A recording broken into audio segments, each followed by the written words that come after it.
All right. First of all, Rosh Chodesh, happy Rosh Chodesh for everyone. It's the Rosh Chodesh Adar, the second Adar, when Purim gonna be in this month. So this is the best month that we have in the Jewish calendar. A happy one, the happy month. I want to show you in this particular lecture a very interesting connection that will put a string from the beginning of the hardcore anti-Semitism in the early days in the history, through the history until the Holocaust that happened in World War II. Until today. Until today, but I hope we'll cover the World War II in this historical review of this issue of the anti-Semitism. So first of all, we have to understand or relate in a way to where it's coming from. Why there is such an anti-Semitism. We spoke a little bit about this a month ago when we gave the first lecture over here. So it's very interesting. It started right in the beginning, when the first steps of the Jewish nation on the history happened. Anti-Semitism starts right there. So let's go to the beginning, which is Genesis, Sefer Bereshit. I'll just tell you a piece of information that the Kabbalah described about the Jewish nation. So there is something called the tree of Klal Yisrael. The tree, it's like a tree, and the tree has 4 stages. The trunk, the first big branches that on them grow more branches, and then you see the entire tree with all the leaves and everything. So the trunk divided to 3, 1, 2, 3, 4. And the 1, 2, 3, 4 are Avraham, Yitzchak, and Yaakov, our forefathers. Okay? Avraham, Yitzchak, and Yaakov, which is 3 that Yaakov, 3 that comes from 2, 2 that comes from 1 from Avraham. Okay, this is the trunk. Now, the next floor, the next stage is the 12 tribes. 12 tribes, but here the 12s are not like 3 that comes from 2, but 12 that come from 3 from Yaakov, 11 that come from 3, 10 that come from 3, 1 that comes from 3, Reuven, Shimon, Levi, Yehuda, but all of them came from Yaakov. The next floor in this building, in this tree, are the 70 people who went with Yaakov to Egypt. 70 people went with Yaakov Avinu to Egypt. And then in Egypt, the Jewish nation developed. To Egypt, we went as a broader family of Yaakov. From Egypt came out a nation. And this is the 4th number, which is 600,000.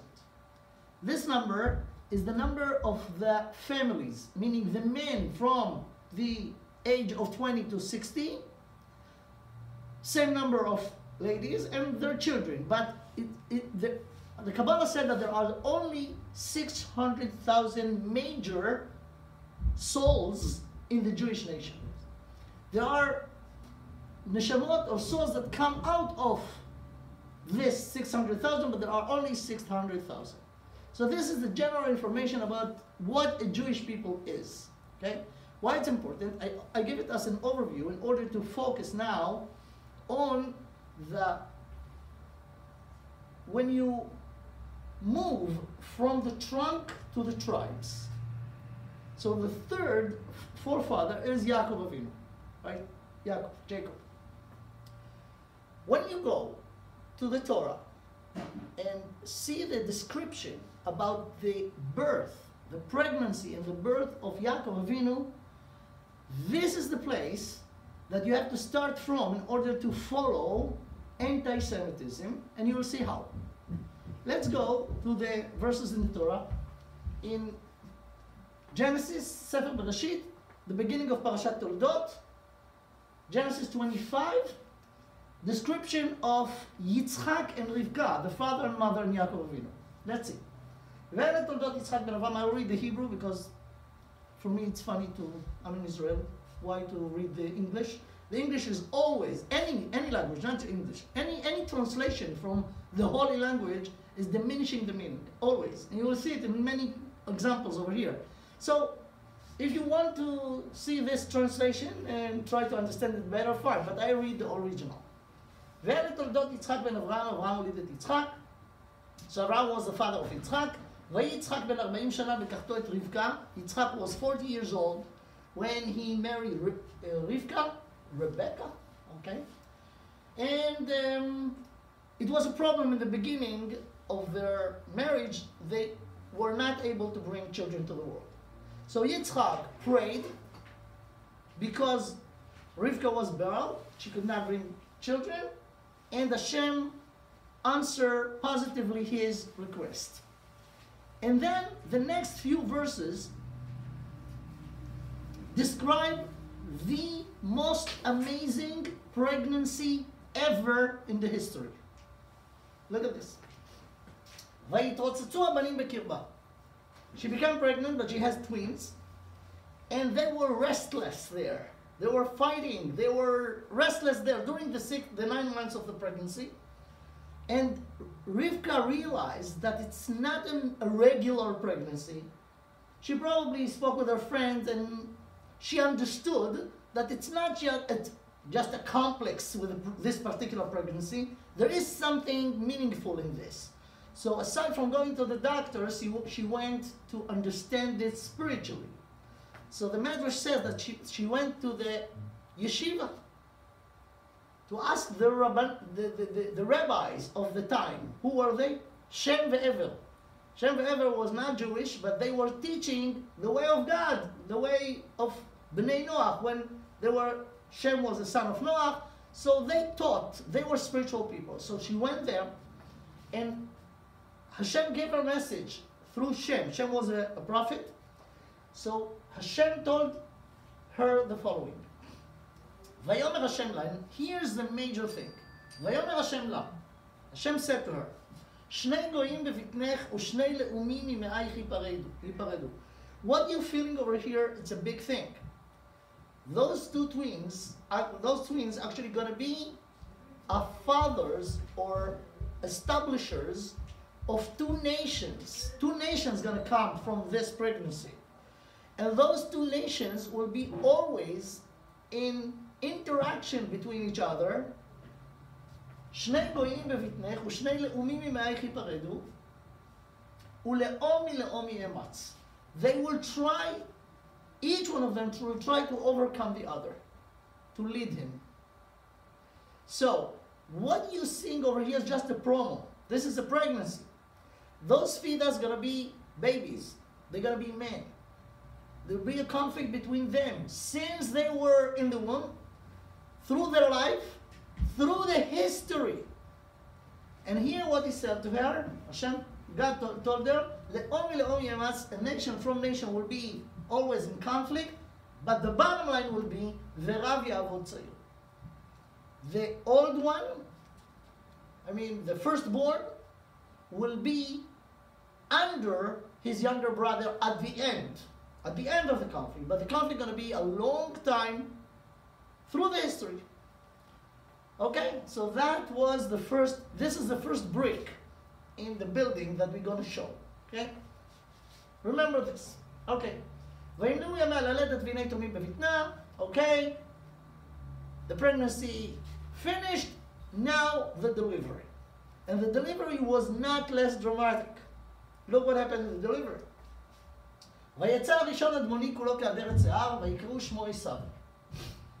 Of course, you have twins.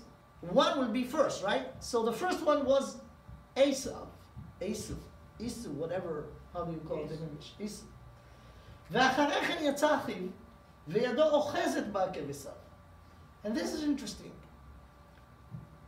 The second baby when he comes out when he's holding the heel of his brother. And what is the meaning of this when you add it to what we learned before? During the 9 months, inside the womb, it was a conflict between them. Who is over the other, ruling the other? If you see, I gave this lecture title, The Battle Over the Leadership. So it started there. Now, of course, this is a very important time, the delivery. Who is the firstborn? The firstborn has a benefit, right? So it seems like they were fighting before the delivery who will come out first. And then Esau comes first, but Yaakov is not, his brother didn't let it go smoothly. He tried to change it.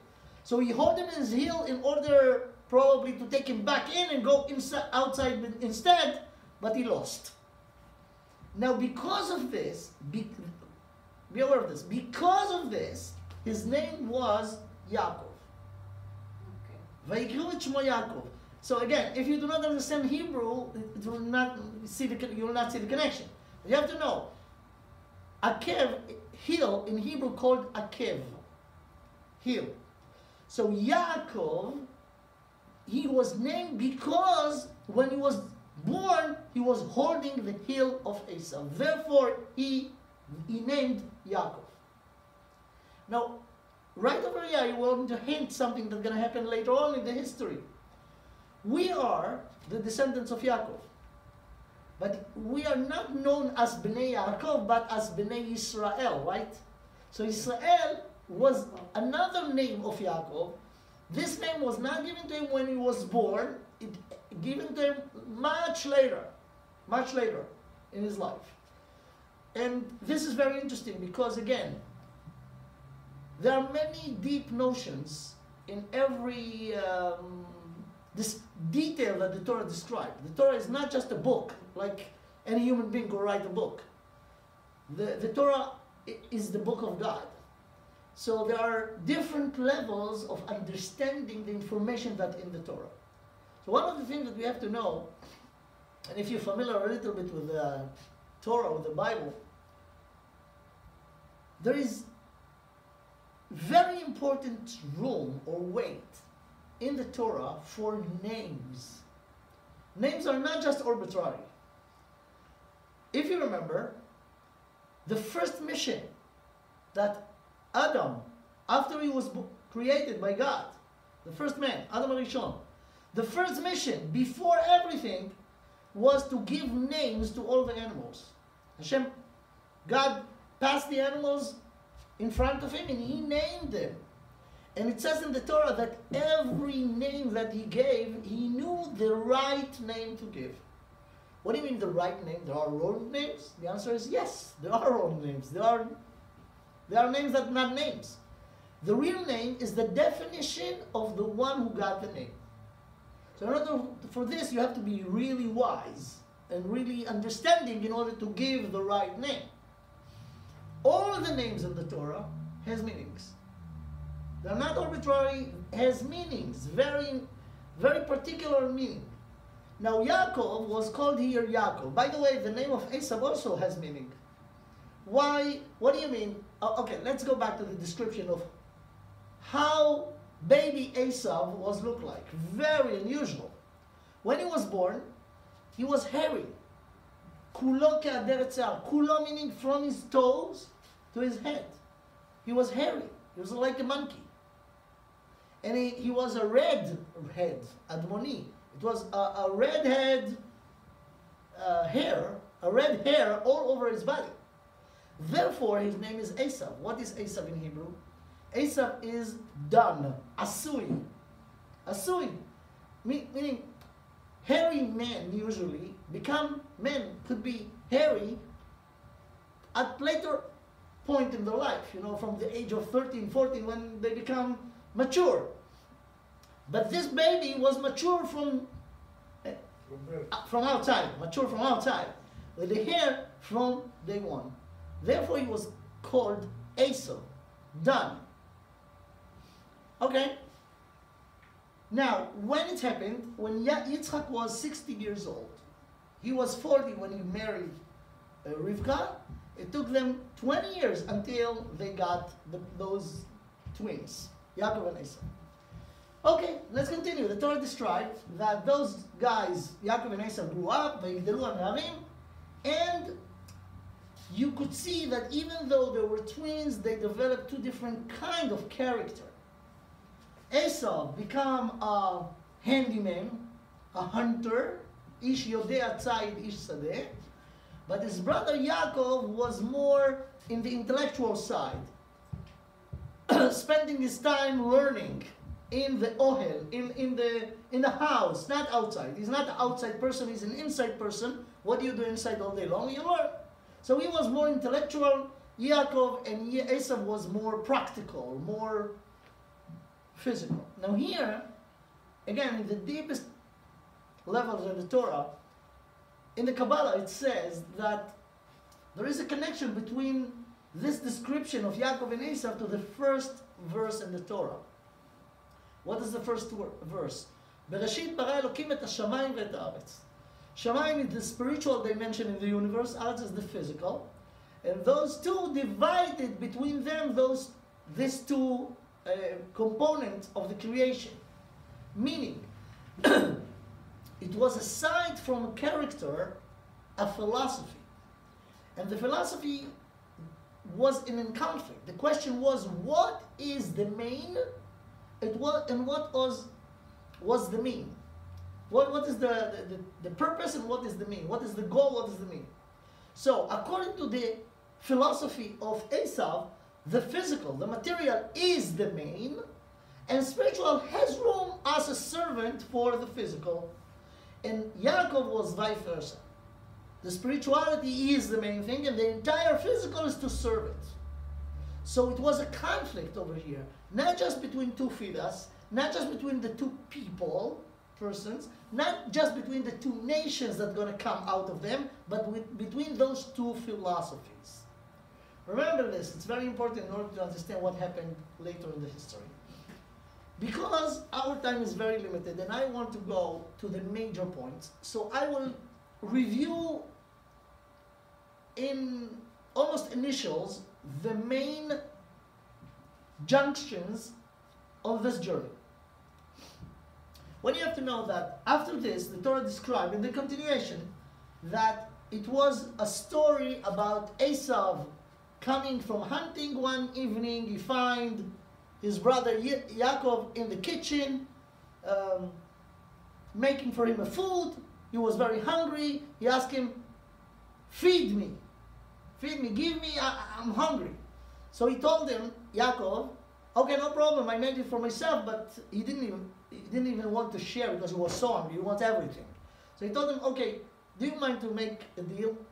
I will give you the food, you will give me the right of the firstborn. Remember, it was a fight between us, even in the womb, who will be the firstborn? You won, right? Now, let's make a deal. I'll give you food, you'll give me the rights of the firstborn. And he agreed to this, and they made the deal. Probably from here, it's the Jewish sense for dealing, for making deals, right? From Yaakov. Anyway, he agreed with this, and something very interesting happened. Even though Esau is biologically the firstborn, but he sold the rights of the firstborn to Yaakov. Now, what is the meaning of the right? What right you have if you firstborn? So there are few. One of them is at the end of the life of the parents, the firstborn, according to the Torah, got, it's not 50-50. If they two brothers or two siblings, it's not 50-50. The firstborn always get double. So if they have, let's say, whatever, $1 million, the firstborn get 2/3. So this is one benefit. The other thing is spiritual. The firstborn here is important spiritually. If there is a tradition, spiritual tradition that's going to pass over, he is the one that will be inheriting this and taking it to the next generations. Okay.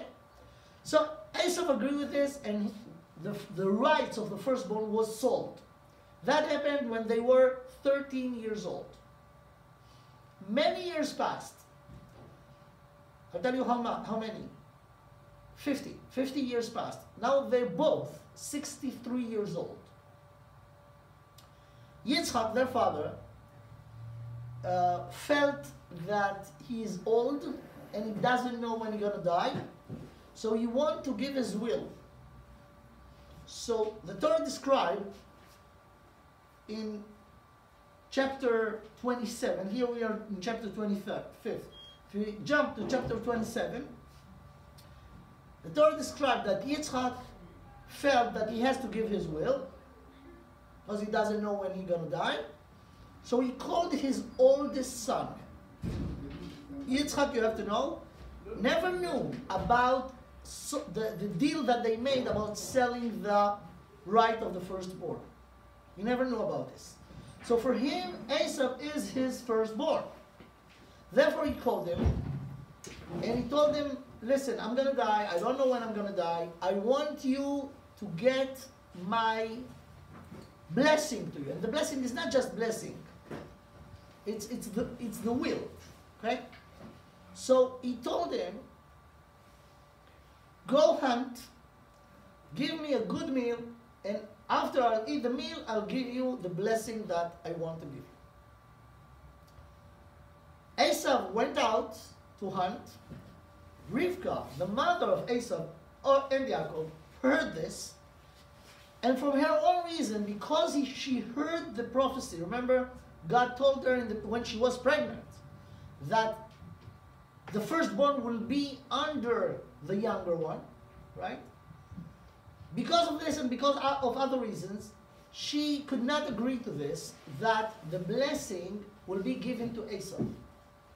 So when you left to hunt, she knocked on the door of her younger son, called him and told him, listen, your father wants to give the blessing to your brother. Your father is old, he could not see anymore.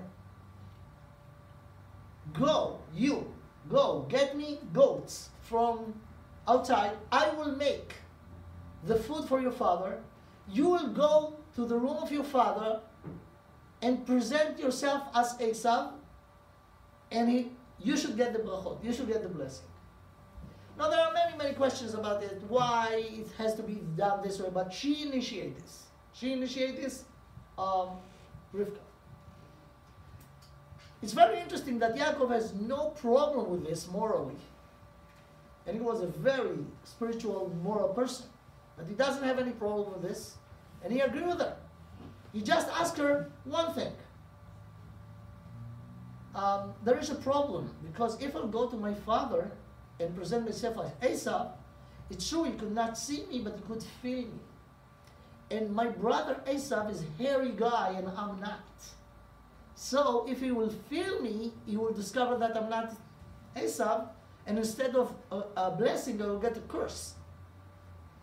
That was his only problem. So no more a problem, but what if he will be caught? If Yitzchak will cut him, right?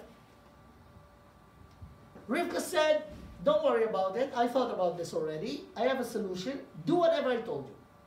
So he went, he gave her the goats, she made the food, she took the skin of the goats and put the skin of the goats on his chest and on his hands. So if his father will feel him, he will not realize that he's not hairy. And let me tell you something, you know, in Purim, at the end, we will see how all of this is connected to Purim. But in Purim, there is a custom to get dressed. You know who was the first one in the history that got dressed, pretending that he is not what he is? Yaakov. He was the first person who got dressed and fooled his father. And he succeeded.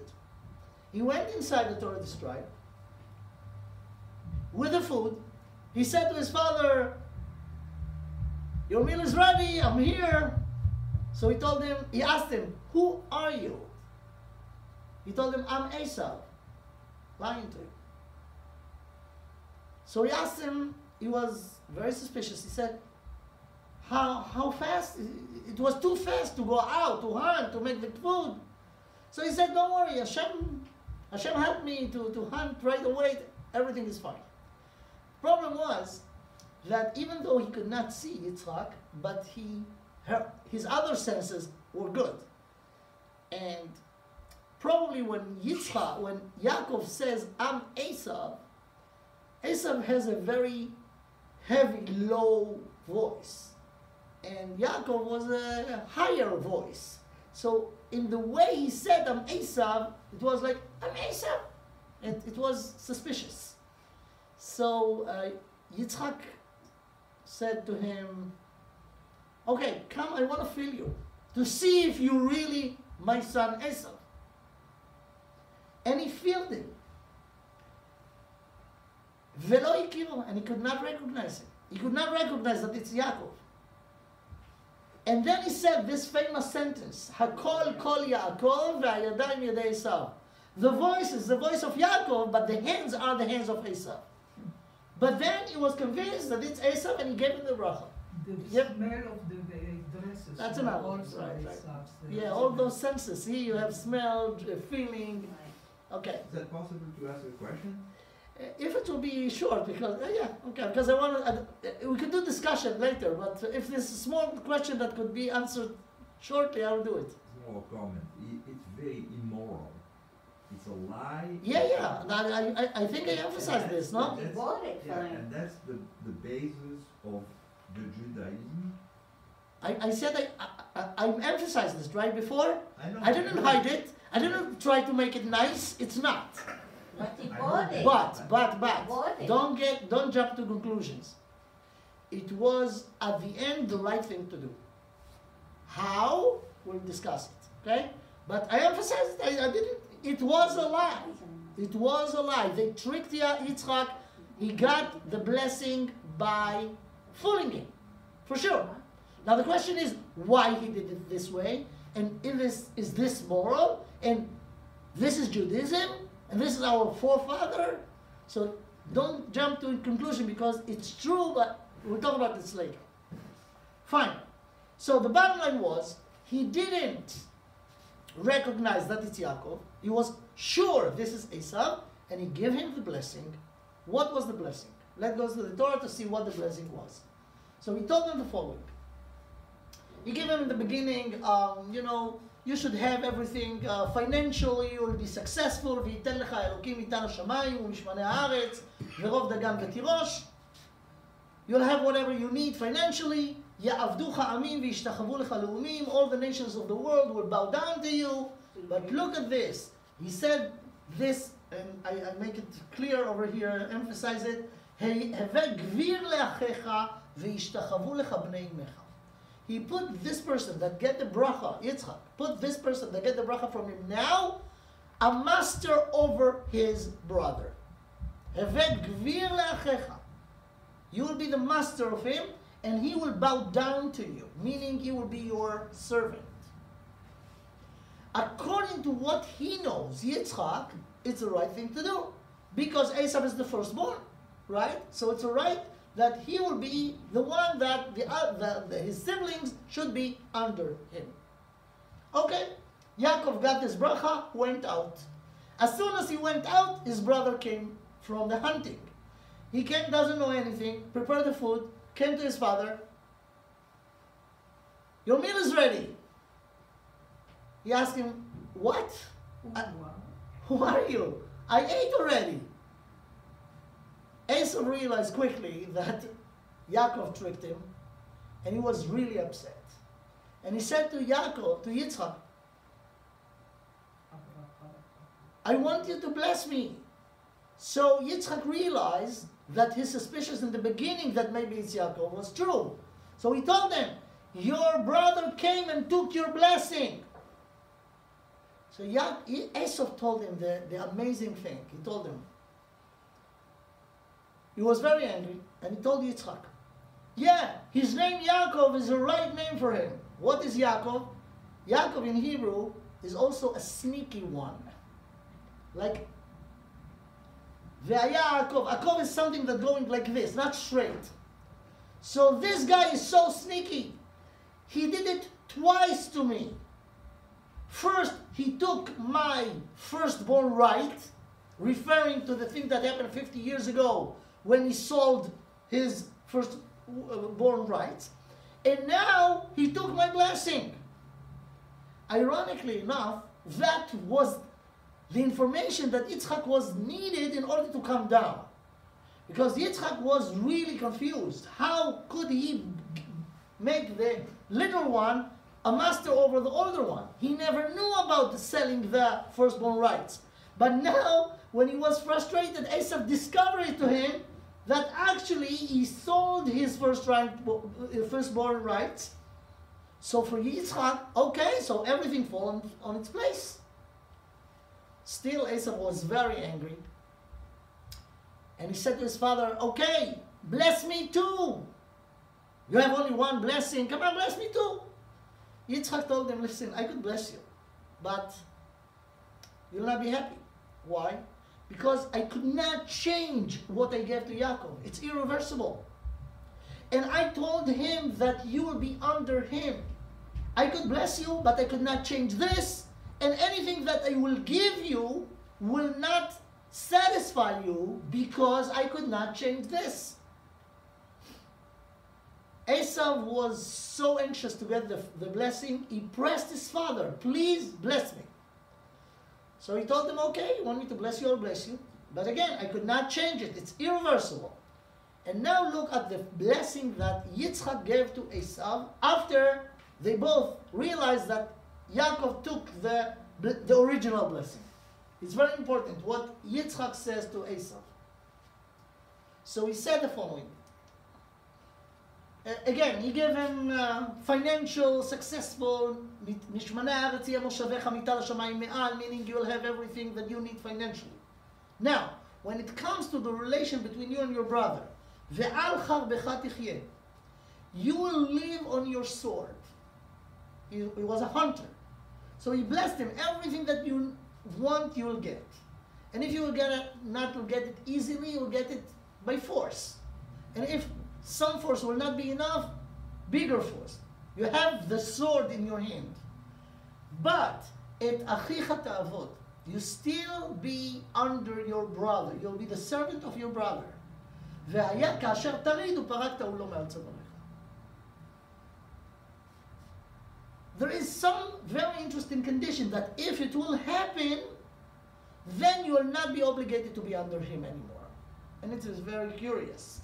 It's very interesting. What is this condition? But as long as this condition will not happen, you will be under him. Meaning, you got the sword, but this sword could not be turned toward your brother because you're under him. I'm sorry to say it, but because we're short on time, and I want to get later on in the history, I could not explain now what this condition, that if it will happen, Esau will be allowed to turn his sword toward Yaakov. I could not go to it in details, but that was the end of it, okay? That was the blessing that both of them got. What was the result? And apparently it seems so justified from Esau, at least not to like the situation, right? So the next verse in the Torah is a very strong one. And it's a very important one in order to understand what happened yesterday, or what happened later on in the history. Look at this. This is the next verse. ויסתום עשיו את יעקב על הברכה אשר ברכו אביו, ויאמר עשיו בליבו יקרבו ימי אבל אבי, והרגה את יעקב אחי. Esau hated Yaakov. But the hatred is not just a simple one. He made a decision. ויאמר עשיו בליבו, he got strategic decision in his heart. בליבו, in his heart. Be aware of those words. And what was the strategic decision? I'm going to kill him. I'm going to kill him. Many years after those words was said by Esau, Rabbi Shimon Bar Yochai, let me just give you the numbers of in the time. Yaakov and Esav lived around 3,700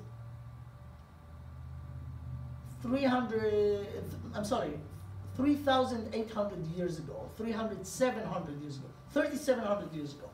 Okay?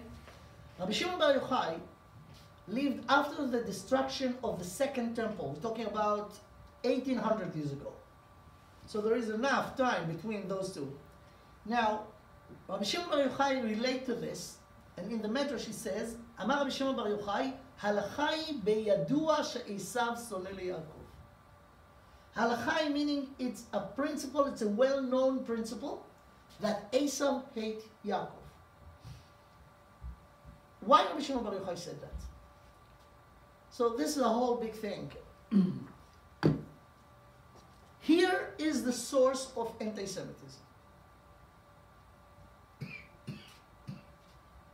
I talked of the last lecture and we spoke about it from other different angles. But anti-Semitism is something that no one could explain. It's crazy phenomena that there are no reason for it, no known reason. We spoke about the reason about Har Sinai last time. The leader of anti-Semitism among the nations of the world against us is Esav, and the nation that came out of him. His grandson of Esav was Amalek. Amalek was the grandson, the son of Eliphaz, and Eliphaz was the firstborn of Esav. And Amalek is known that it's a nation in the world that God said, I'm going to wipe them out at the end of the history from the creation. Why? Because they were the first nation to attack us when we went out of Egypt. And we're going to read this in the Torah, right in the Shabbat, right before Purim. Parashat Zachor asher asa lecha Amalek. Amalek was the grandson of Esau.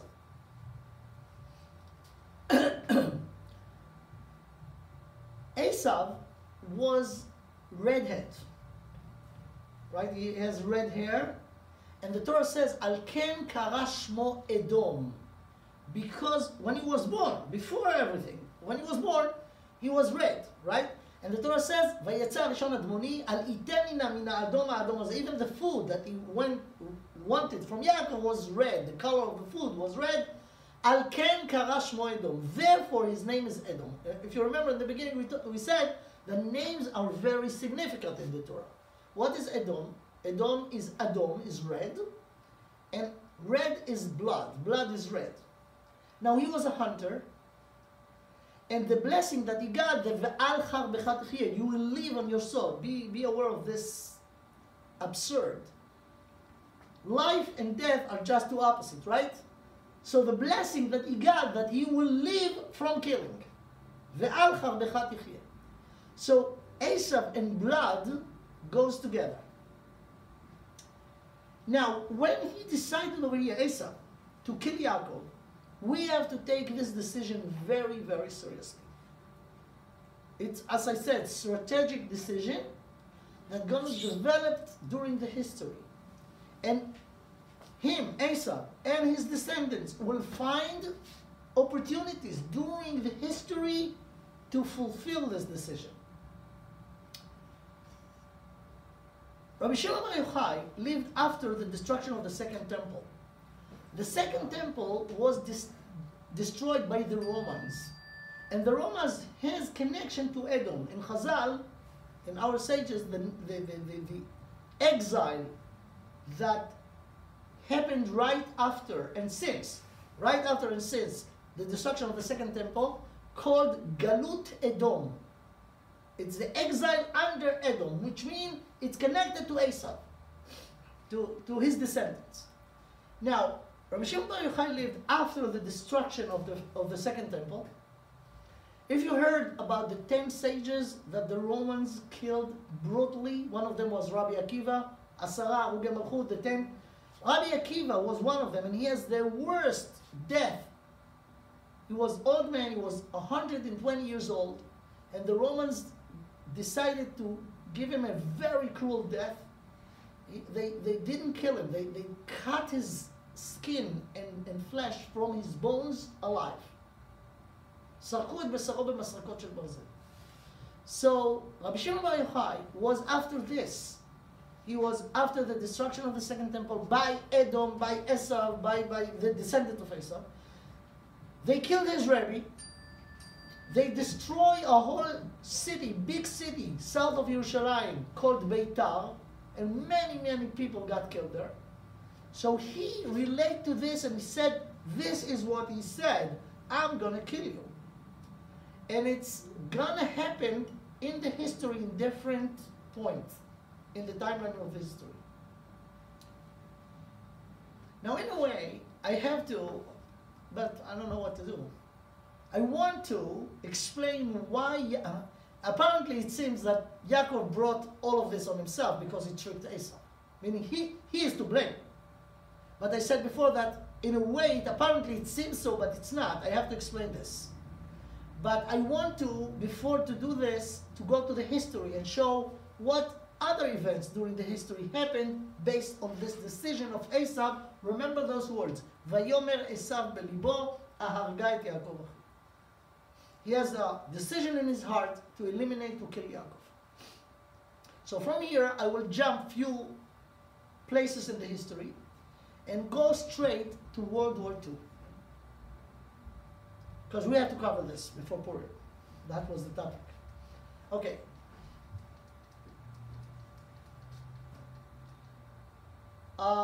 Let's go to the Megillah first. The Megillah Esther, the event that happened 2 years before the rebuilding of the temple. You know, the first temple that King Solomon built exists for 410 years.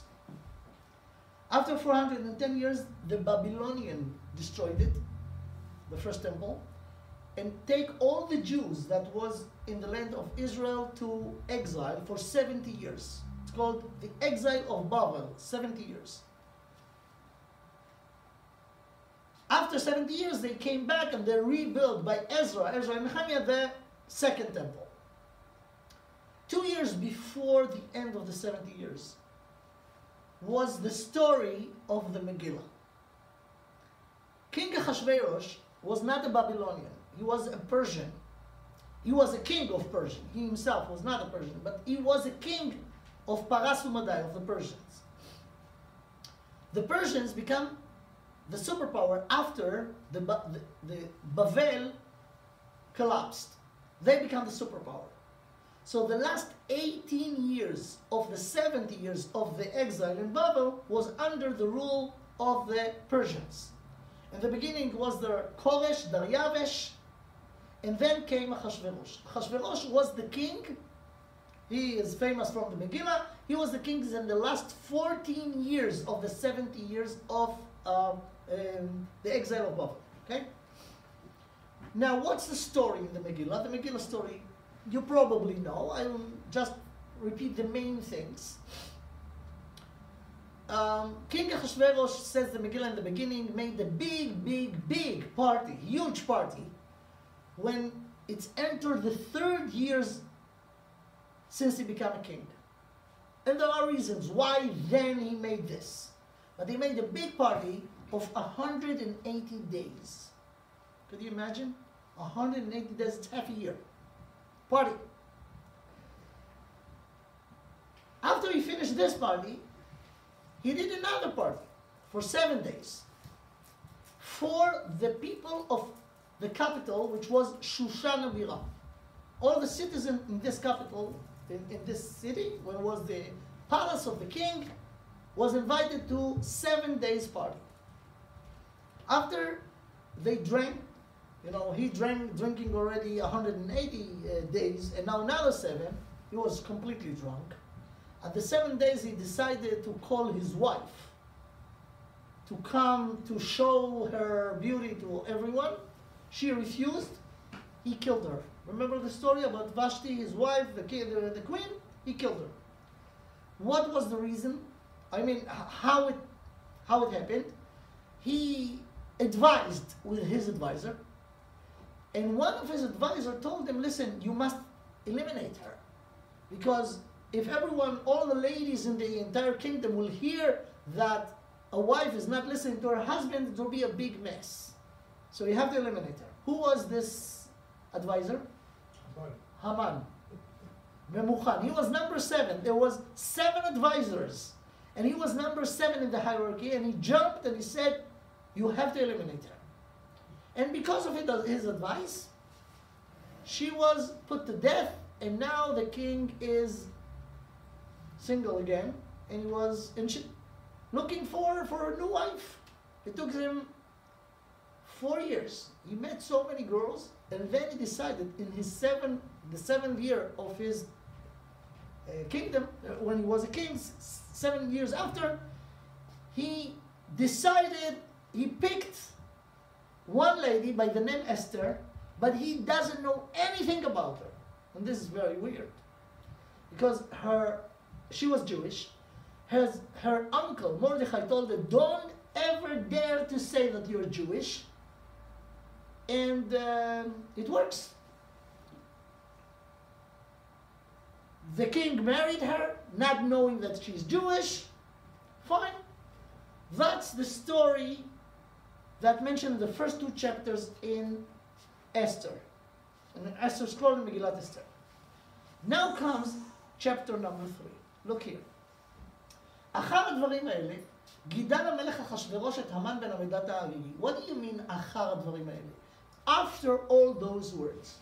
Every time the Bible, the prophets, use those words, אחר הדברים האלה, it means that the things that described before has a lot to do with what's going to happen now. After those, then. After what? After Ahasuerus killed Vashti, and after he make Esther a queen without knowing that she's Jewish. What happened then?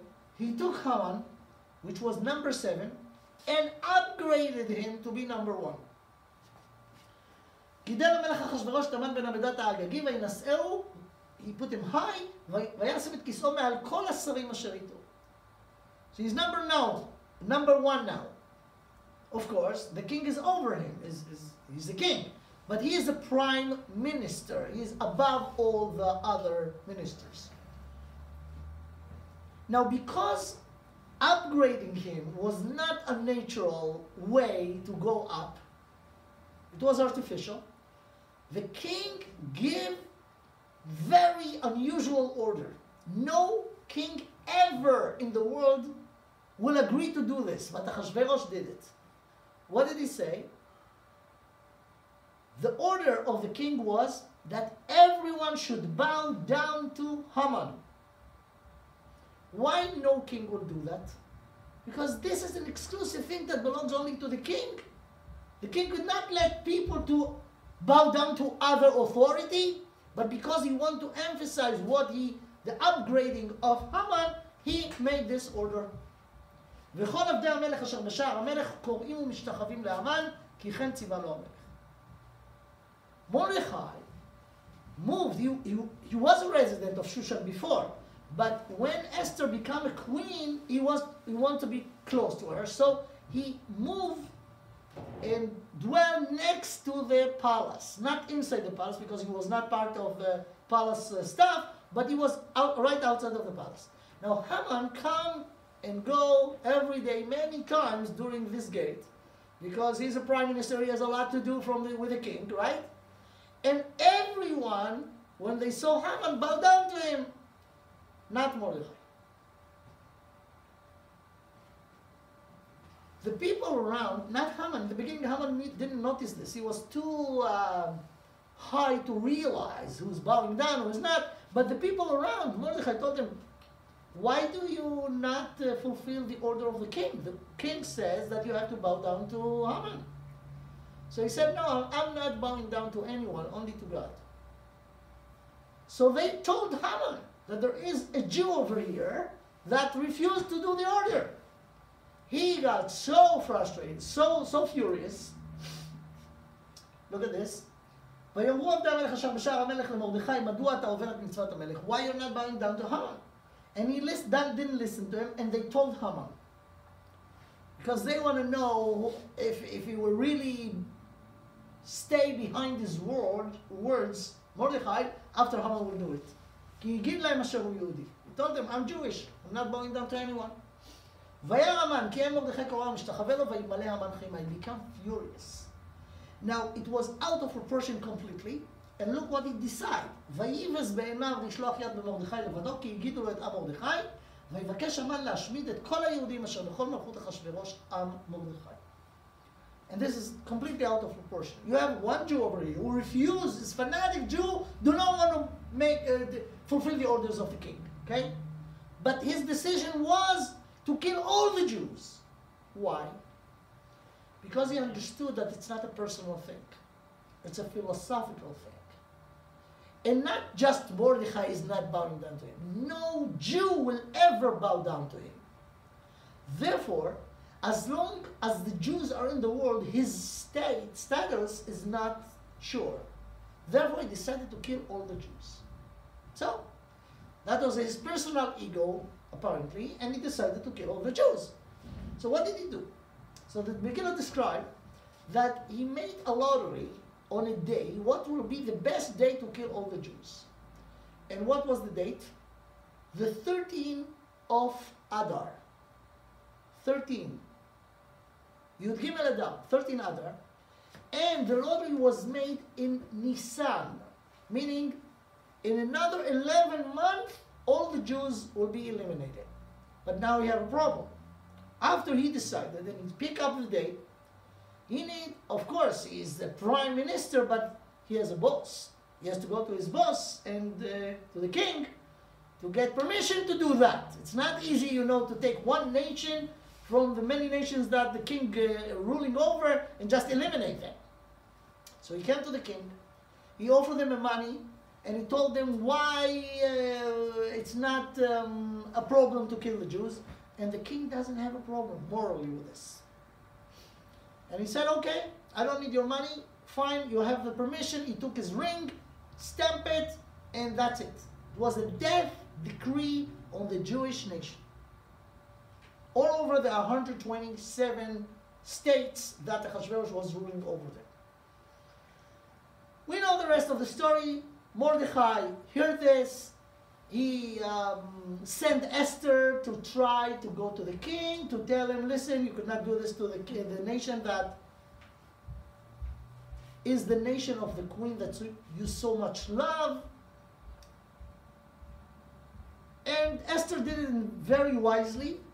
She invited the king and Haman to a party, and this king loved parties, so they came. In the party, the king asked her, what's the story? Why you made this party? It's not my birthday, it's not your birthday, it's not our anniversary, what's the story? So she told him, listen, tomorrow we'll do another party, do you mind? And tomorrow I'll tell you. Meanwhile, Haman went out from the first party, everyone bowing down to him is very important. Even to a personal meeting between the king and the queen, he is the guest of honor. When he come out, you see again Mordechai not bowing down to him. He became crazy. He went home upset. His wife, Zeresh, the wife of Haman, asked him, what's going on? Why are you so upset? He said, you do not know, I'm the most important person in this kingdom but the king. The king invite me to a personal meeting, not a business meeting. But I can't take it when Mordechai is not bowing down to me. And even though him and all his nation gonna be put to death in another 11 months, but I could not, I get a heart attack if that's gonna happen every day. So Zeresh said, you know what, you're right. Because the king so appreciates you, I have an advice for you. Make a tree, very high tree, 50 amot high. Tomorrow morning, go to the king and ask him permission to hang Mordechai on this tree. Tomorrow morning. Don't wait with Mordechai with all the Jews in another 11 months. That's too long time for you. Okay? So that was the story. In the second party, in the morning, early in the morning, he came to the king and asked him to hang Mordechai. He was sure. He was about to ask him, but the king has a question for him.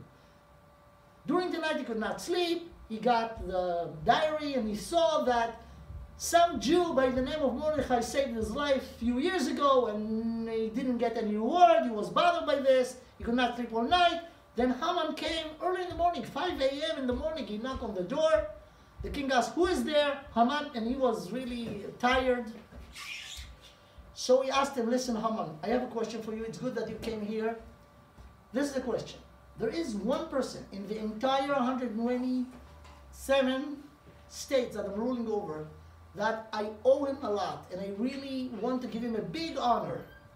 Tell me, what do you think we should do to him? Haman was sure that he's speaking about himself, because, he got so upgrade and everything.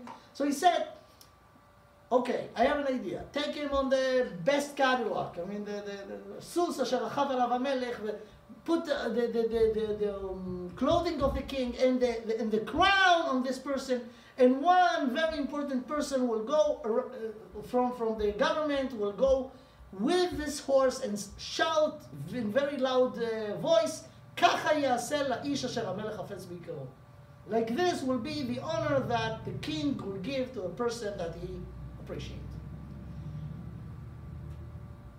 Achashverosh, and that was the smartness of Esther, to invite Haman to both parties. As Achashverosh has some thoughts. What's going on with Esther and Haman? Why she invited him yesterday and today? Maybe something happening between them. So we want to just diminish the arrogance of Haman, and he told them, you know what? There is one person that live right around the corner from the gate of the palace. His name is Mordechai. Everything that you just said, go to him and do it to him. Remember this? And then, that's what he did all this day. Going around the capital and the streets and saying those words to the person that he hated so much. At the end of the day, he went to the party. And in the party, the king asked Esther, what's going on? Then she revealed that she's Jewish. And she said, and one of the servants says, that there is a tree that Haman made for Mordechai that you appreciated. Then the king, which was a very crazy guy, he killed his wife. Now he said, okay, hang Haman on this tree. And what happened that Haman was hanged on the tree that he himself built to Mordechai, but he was the one to hang on. Okay, this is the story. Now, this is Purim. That's what we're going to celebrate in another 2 weeks. What happened over there? Who was Haman? Haman was a descendant of Agag. Haman ben Hamedata. The father of Haman was Hamedata, but he was from a descendant of a guy named Agag. Who is Agag? If you go in the Tanakh earlier, you will find out that Agag was a king of Amalek. At the time of the first king, Saul got an order by the prophet Shmuel to go close the account that we have with Amalek, right? Who was the king of Amalek at the time? Agag. So the descendant of Agag was Haman. When Haman, as we said, got this completely not in proportion decision to kill all the Jews, it was not just because of the anger on Mordechai. It's not just because, as I said before, as long as there are even one Jew in the world, his status will not be secure. Haman actually wants to fulfill the decision of his grandfather Esav. So, as Hashem says to Rivka in the pregnancy, those nations, the one who will come from Esav and the one who will come from Yaakov, will be in conflict constantly, and each one of them will be trying to be over the other. And Esav decided to eliminate Yaakov. So that implied to Purim. And now we're going to our days. There is a verse, there is a pasuk in Psalms, in Tehillim, that the Gemara in Masechet Megillah, deal with the entire holiday of Purim, how to write the Megillah, how to read the Megillah, the Seudat Purim, the Mishloach Manot Ish L'Re'eu, Matanot L'Evyonim, all of these things.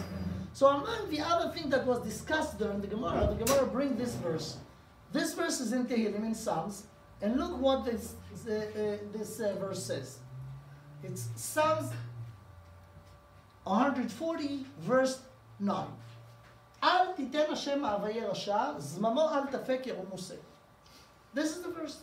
Who said this verse? Apparently David, King David, because he wrote Tehillim, right? And what you have to know, that not all the capitals in Tehillim started with the word Mizmor LeDavid. Not all of them David, the King David says.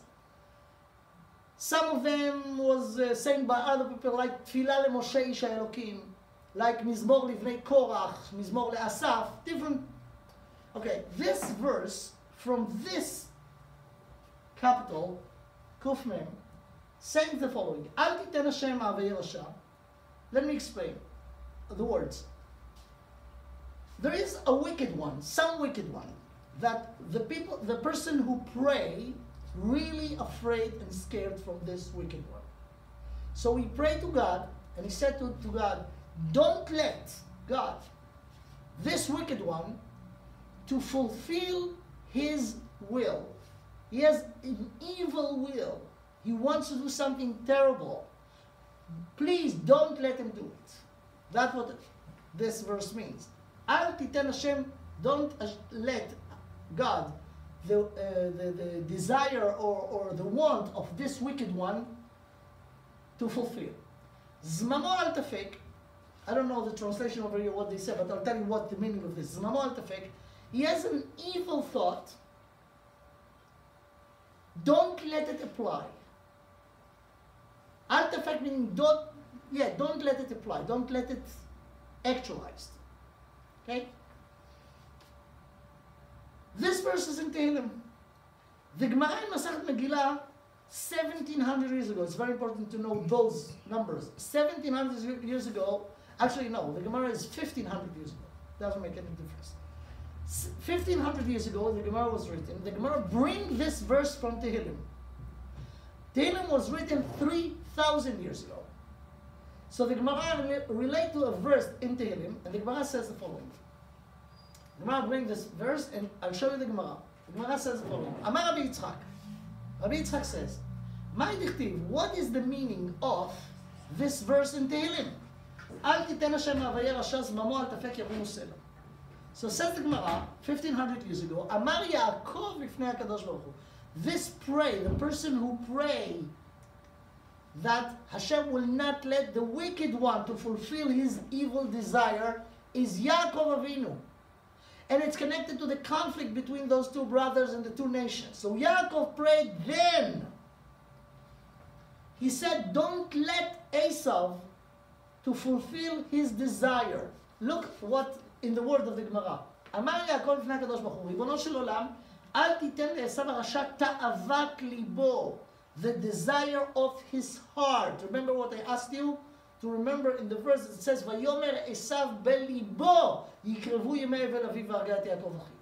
So the decision, the strategic decision in the verse in Bereshit, it says בליבו, ויאמר עשו בליבו. And here, the Gemara says that Yaakov said to Hashem, prayed to Hashem, don't let Esau to fulfill his heart desire. What was his heart desire? To kill him. Don't let him do it. Now look at those three words. Zmamo al tafik. His evil thought, don't let it to be applied. What is the meaning of this? Says the Gemara 1500 years ago, Zo Germania shel Edom. This is Germany of Edom.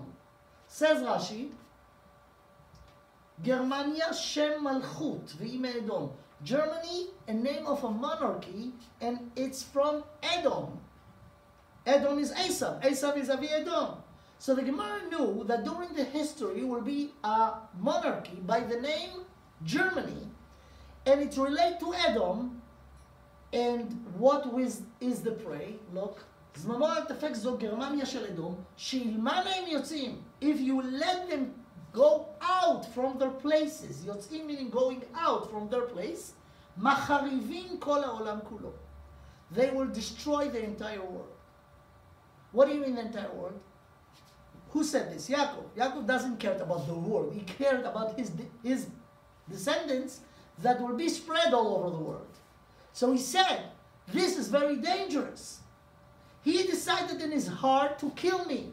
Will be once in the history a monarchy by the name Germany comes from Edom that will decide to eliminate all the Jews in the world. Now, the way it's written in the Gemara, originally, the word Germany in Hebrew was written this way, Germania. It should be Germania with a nun, not with a mem. But here is with a mem, right? Today, after World War II, we know that exactly that something very similar to this happened. Was a state or a nation by the name Germany, right, who led World War II, but World War II was not just, invasion Austria, invasion Russia. The main meaning, Hitler, Yimach Shemo V'Zichro, wrote it in his book, Mein Kampf.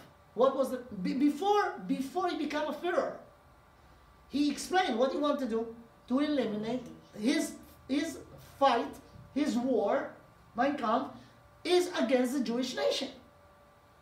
And when he became a Führer, he applied it, or tried to apply it. And he succeeded to kill 1/3 of the Jewish nation when his mission was to not let one Jew around the world. Hashem stopped him after 1/3, but if he was not defeated by the Allies, he will continue conquer the entire world. And the first thing that they did everywhere they conquered, took the Jews, sent them to Auschwitz. Why? Because the idea was to eliminate all Jews in the world. Now, the Gemara relate to this in Masechet Megillah. Masechet Megillah relate to Megillat Esther. And the Gemara discovered to us that Germany is connected to Edom. Haman connected to Edom. Agag connected to Edom. And the common denominator between all of them that they do not like any Jew alive. Like what we read in the Megillah in Purim. What was the decree? להשמיד, להרוג ולאבד את כל היהודים, מנער ועד זקן, טף ונשים ביום אחד. So the decree of Haman 1, not let any one Jew left after. That was the idea of Hitler. And the Gemara said that there is a connection between them. But this is not the only connection. If you continue the Gemara, you will see something very interesting. Germany was not known. I said the Gemara was written 1,500 years ago. How long? Today everyone knows about Germany, but what was the history of Germany as a state, as a country, when it was established? 1871 by Bismarck. Before that was no such a thing. Was tribes, many German tribes that was all over Europe, but Bismarck connected them and established the country, the state of Germany. When? 1871. 1871, the Gemara was written 1,500 years ago. Now I want to show you something amazing.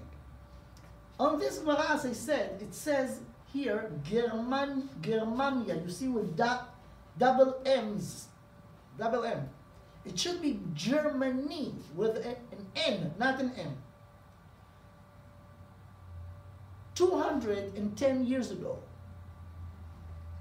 70 years before Bismarck, 210 years ago, passed away one of the great scholars in the Jewish history, known by the name, the Vilna Gaon. a Gaon of Vilna, the Vilna Gaon. He lived in Vilna, which is in East Europe, and he passed away 210 years ago. He was genius, and he knew the entire Torah by heart in very early age. He wrote many books. One of them, small work of his works, was going over the Talmud, and the Talmud has a lot of information. It's 2,700 pages. No, 2,700. 2,700 pages of a lot of information, very, very deep. This is the Torah, the Torah Shebal Peh, the oral Torah. Not as a researcher, as a learner. He was not a researcher, the Vilna Gaon. He learned the Gemara, but because he was genius,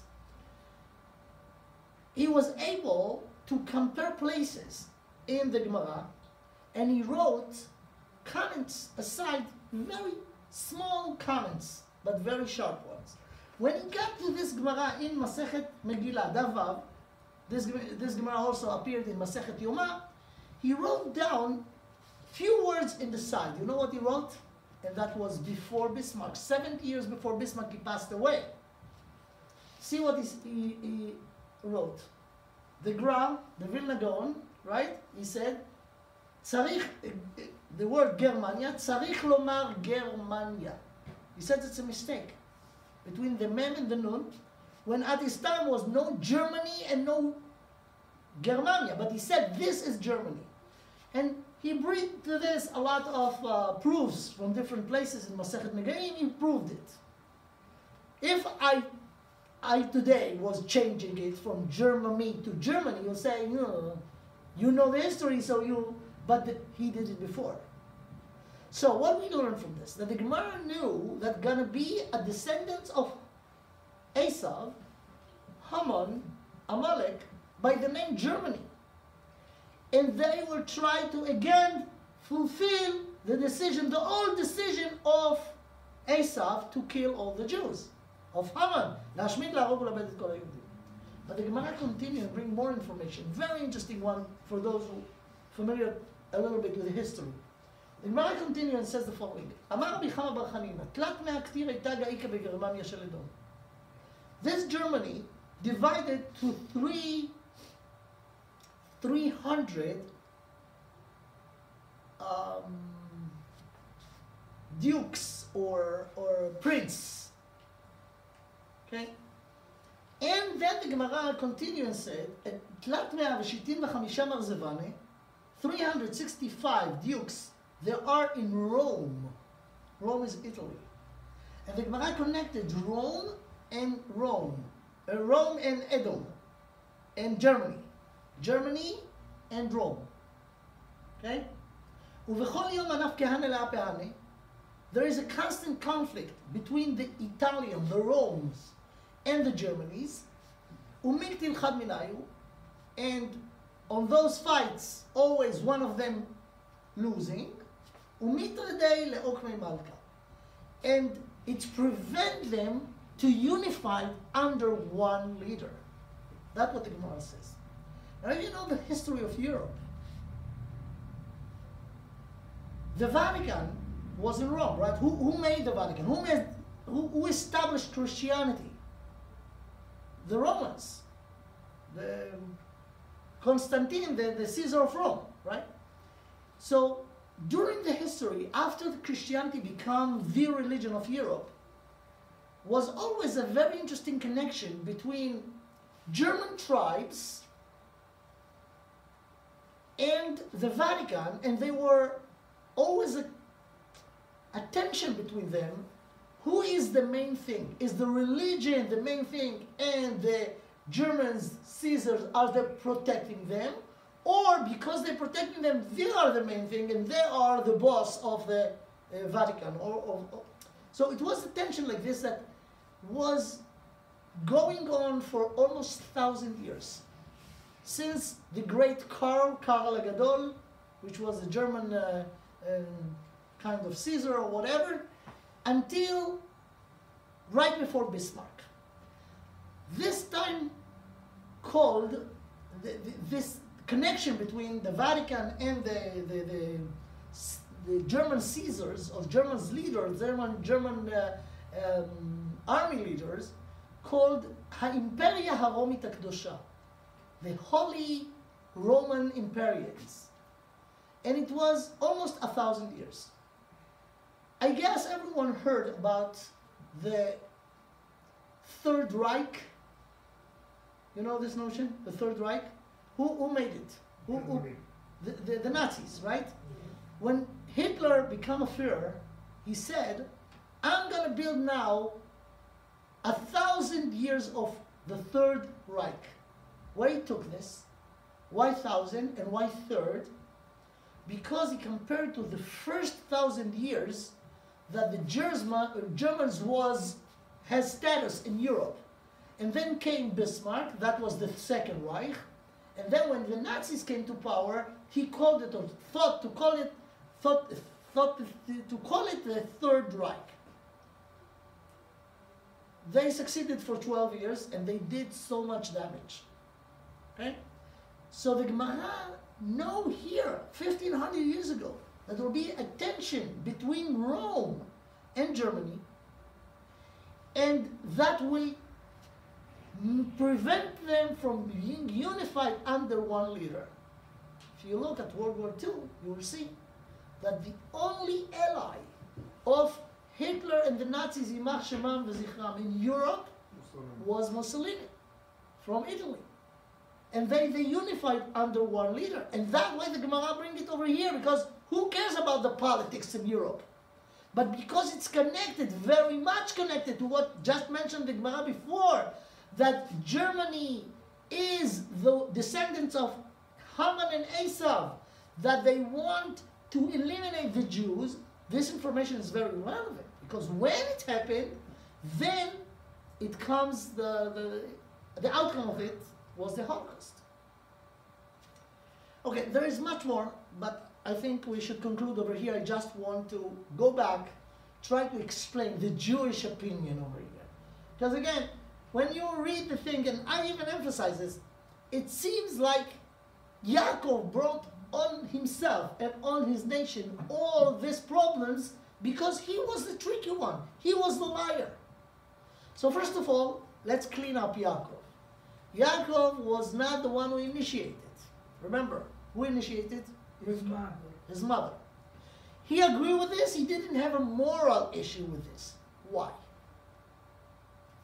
The answer is the following. Esav was representative something. Remember, I mentioned that before. It was a crash between two philosophies. The conflict is between two philosophies. Spirituality and physical. What is the main and what is the mean? Just the tool too. Right? The philosophy of Esav was Ish Sadeh, the physical is the main. The spiritual has room when it's serving it. Yaakov just said the following. What was the opinion of Yitzchak in this? What do you think? Is Yitzchak was a physical or a materialistic guy or spiritual guy? He was very spiritual. He was the one that agreed to be sacrificed to Hashem by Akedat Yitzchak, right? What? When Rivka first saw Yitzchak, who's that spiritual person? He was spiritual, for sure. Avraham, Yitzchak, and Yaakov were spirituals, all of them. So how come Yitzchak want to give the blessing to the materialistic son of between his two sons? Why? Because Esav was tricking him. It says, you know, I don't have the psukim over here, the verses over here, but if you go to Parashat Toldot in Genesis, chapter 25, you will see that it says something very weird, something that needs explanation. It says the following. ויאהב יצחק את עשיו כי ציד בפיו, ורבקה אוהבת את יעקב. Let me translate it. When those two kids was born, to Yaakov and Esav, to Rivka and Yitzchak, says something very interesting, that these two parents divided with their love.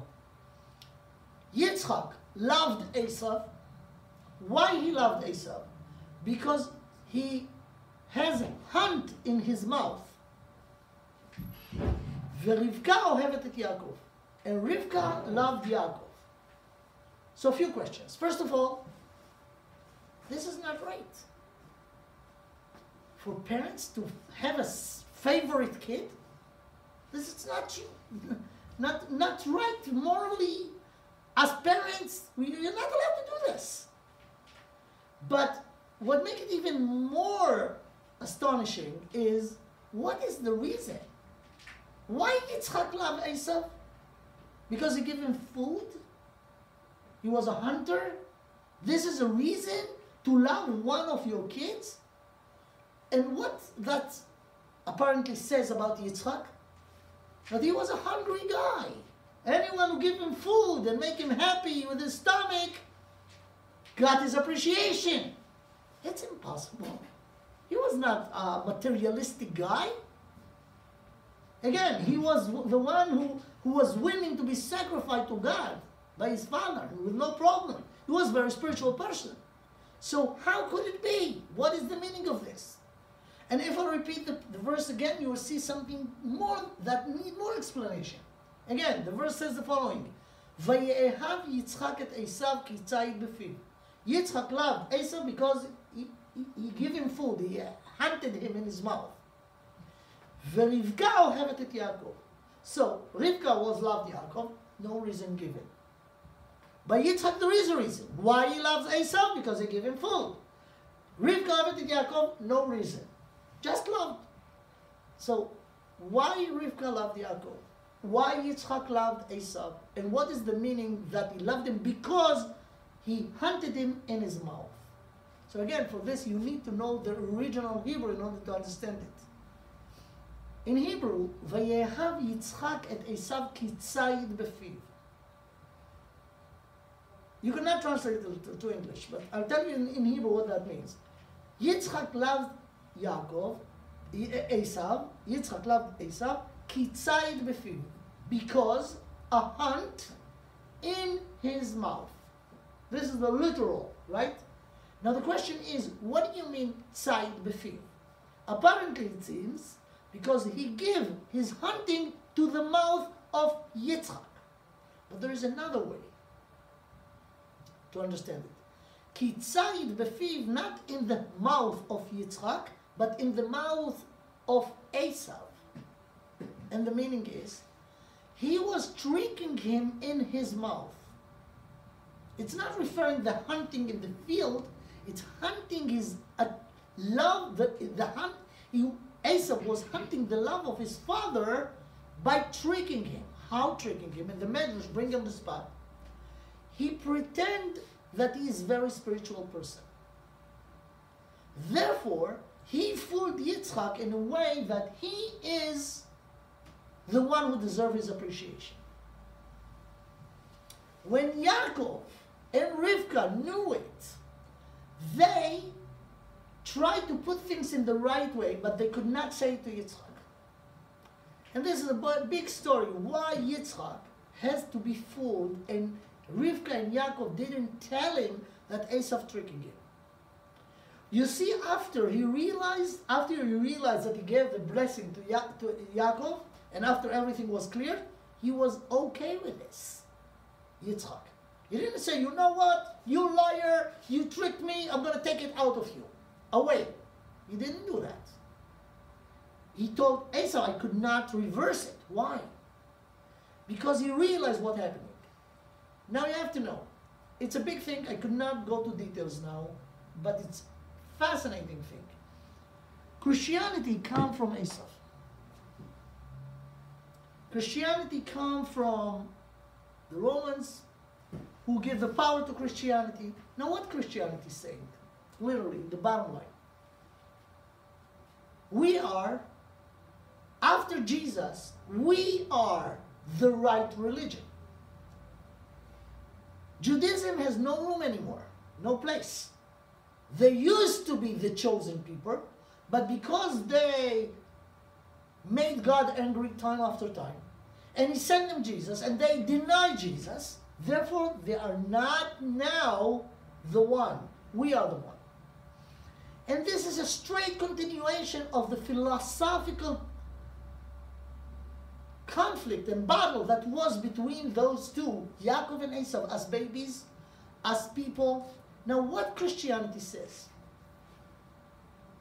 Love. Remember about the, you know about the love of Christianity, right? The religion of love. They love everyone. Even the poor people in Africa. Everywhere. But the Jews. Today in America, they are very friendly. We know that. But we have long memory.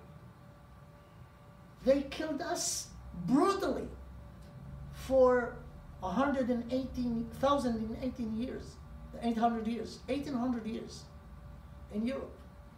They put the fire in anti-Semitism. We killed their God, we killed, he was one of us. Wow. What is your business? He was one of us. They took the Jew and make him a God.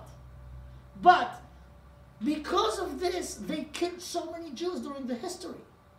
And what they claiming that they are the main thing. And we are not, that according to their philosophy. See, this is the same conflict. Who is the leader? Who is the on top? Now, Christianity, the funny about Christianity, they're very nice, right? They're very nice. They love. They're a religion of love. But go see the description of what happened in the Inquisition. Out of love. You see this, the funny? You see that they killed people in a very brutal way. This is Esau. He pretends that he is so nice and so good, but under it there is a hate. And the hate is to the truth, the way the truth should be. And this is the conflict. This is the thing behind the scene. There is a lot more for this. But you have to know, Esau was a tricker. He was the liar. He was hunting the attention of his father, pretending that he is what he is not. Therefore, the only way to defeat a liar is with their tools. Minus is plus. Trick the tricker and you reveal the truth. That was the thing behind this. So the bottom line is, there is a big plan of God. He told Rivka this in this very, very essential verse that we read before. In the beginning, when Rivka wants to understand what's going on in his womb, God told her, "Shnei goyim bevitnech, u'shnei leumim mimayich yiparedu, u'le'om mile'om yinematz." This conflict will be between those two nations to the end of days. At the end, Rav Yavot Tzayir. At the end, the younger will win, but that will be at the end. We are now very close to the end. We have the history that passed already behind us, and we see what's going on, but we are not fully understanding it. Only at the end we really understand it. This is what we could cover now. There is much more, but there's time limits. So there are very interesting things in the Megillah, but I could not go to this now. If you want, we could do another lecture before Purim, then it will be more clear. But this is it. It's connected also to the Nuremberg trials, but we could not now do it this. I think what we saw is enough. Thank you for your attention. And this is the class for today. If anyone has any questions, this is the time to discuss it, but this is it. Thank you for your attention. This lecture was recorded and it will be in my YouTube channel. This is the YouTube channel if you want to just see. Over there you have many, many classes, more than 900. About 1/3 of them in English, my English, and the rest are in Hebrew with a lot of information from all the areas in the Torah. So, thank you again. Thank you. Thank you. Thank you. Oh, is it?